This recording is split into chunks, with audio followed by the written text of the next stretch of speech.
તો હલો મારા વાલા ખેડૂત મિત્રો, સ્વાગત છે ફરી એક વખત મારી ચેનલની અંદર. ખેડૂત ભાઈઓ, આજે તારીખ 9/7/2024 ના રોજ જીરા બજારનો ભાવ શું ચાલી રહ્યો છે અને વાયદા બજાર જે છે તે ક્યાં સુધી ટ્રેન્ડ કરી રહ્યું છે તેના વિશે થોડી ખાસ ચર્ચા કરવાના છીએ. ખેડૂત ભાઈઓ, ચેનલની અંદર નવા હજી સુધી અમારી ચેનલ સબસ્ક્રાઇબ ન કરવી તો ખાસ અમારી ચેનલ સબસ્ક્રાઇબ કરી નાખજો. અને ખેડૂત ભાઈઓ, ફેસબુક પેજમાંથી જો જોતા હો તો તેની અંદર અમારું ધર્મેન્દ્રભાઈ દલવાડી જે પેજ જે છે તે ખાસ ફોલો કરી નાખજો. ખેડૂત ભાઈઓ, કરીએ ખાસ વિડીયોની શરૂઆત. ખેડૂત ભાઈઓ, ગઈકાલે જે વાયદા બજાર જે છે તે 20,600 એ પૂગ્યો હતો, એટલે કે થોડોક વધારે હાઈ ઉપર લેવલે ગયો હતો. અને આજે પાછો ફરી કાલ થોડોક ડાઉન થયો હતો. અને આજની જો વાત કરીએ વાયદા બજારની, તો 20,400 આસપાસ આજનો જે છે તે વાયદા બજાર જે છે તે ટ્રેન્ડ કરી રહ્યો છે. એટલે કે ટૂંકમાં બહુ ઝાઝો ડિફરન્સ હજી 200, 300, 400 ની અંદર તે જે છે તે વચલી સપાટીમાં તે કાયમી માટે હાઈલા રાખે છે ને તેની વચલી સપાટીમાં ટ્રેન્ડ કરી રહ્યો છે. એટલે કે 20,400 આસપાસ છે.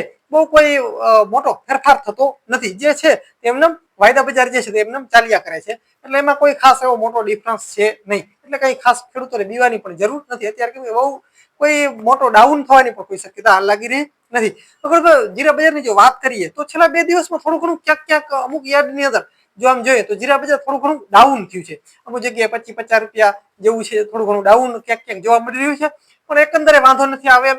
4,000 આસપાસ જે છે તે ચાલ્યા રાખે છે. થોડું ઘણું ડાઉન થયું છે. એનું કારણ એક એ પણ છે કે થોડું ઘણું ક્યાંક ને ક્યાંક જે યુદ્ધ જેવી કન્ડિશન જે છે તે સાવ કમ્પ્લીટ પૂર્ણ નથી થતું, જેના હિસાબે આ ભાવ બજાર જે છે તે ખરેખર ખાસ હાઈ લેવલે જતા નથી. અને એમને વચ્ચે જે છે એમને વચલું બજાર જે પકડી અને તે ચાલ્યા રાખે છે.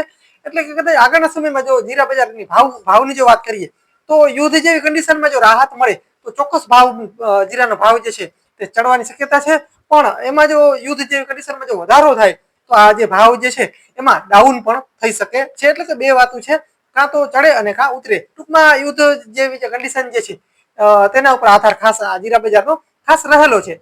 બાકી મિત્રો, બીજી વસ્તુ, જીરા ક્યારે વેચવા અને ભાવ ક્યારે થશે, ભાવ ક્યારે ચડશે, તો ખેડૂતો ખાસ તમને જણાવી દઉં કે જો તમારી પાસે નબળી ક્વોલિટીનો માલ હોય તો તમે વેચી શકો છો. તેના કોઈ ખાસ ભાવ ચડે તો પણ એટલો સારો ભાવ મળતો નથી અને નકામું બગડતા જતા હોય છે. એટલે એવું ન થાય એટલા માટે ખાસ. અને ગયા વર્ષના જે ખેડૂતો પાસે ટૂંકમાં 2024 ના જીરા હોય એવા ખેડૂતોને મારી ભલામણ છે કે આ ભાવમાં વેચી નખાય. કેમ કે અત્યારે 4,000 આસપાસ હજી ક્યાંક ને ક્યાંક બજાર ભાવ છે. આથી નીચું પણ જઈ શકે, એવું નથી કે નીચું ન જાય. જો યુદ્ધ કન્ડિશન આગળ ચાલે તો આનાથી નીચું પણ જાય અને યુદ્ધ સમેટાઈ જાય સાવ તો આનાથી ઊંચો ભાવ પણ ખેડૂતોને મળે. પણ જે ખેડૂતો પાસે સારી ક્વોલિટીના જીરા જે છે એવા ખેડૂતોને મારી હજી ભલામણ છે કે તમારે રાખવું જોઈએ, હમણાં ન વેચવું જોઈએ. કેમ કે યુદ્ધ જેવી જે કન્ડિશનમાં જો બહાર આપણે નીકળશું તો તરત જ આપણે સારા ભાવ મળશે.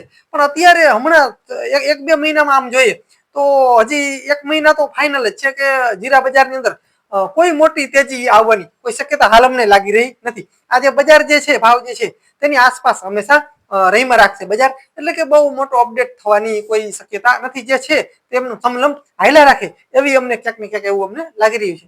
તો ખેડૂત ભાઈઓ, આ હતી જીરા બજારની આજની ખાસ માહિતી. ખેડૂત ભાઈઓ, મારી પાસે પણ અત્યારે 100 મણ જેટલું જીરું પડ્યું છે અને હું પણ તમારી જેમ ખેડૂતનો દીકરો છું. તો ખાસ ખેડૂત ભાઈઓ, ખેડૂતને સપોર્ટ કરે અને મારી ચેનલ ખાસ સબસ્ક્રાઇબ કરી નાખજો, જેથી કરીને અમારા ચેનલને ક્યાંક ને ક્યાંક ગ્રો મળતો રહે. તો ખેડૂત ભાઈ, બસ હલમના હાલાર મિત્રો, મળીએ આવના વિડીયો સાથે. ત્યાં સુધી મારા વાલા ખેડૂત મિત્રો ખાસ રજા આપશો. બસ જય જવાન, જય કિસાન મિત્રો, જય સિદ્ધનાથ મહાદેવ.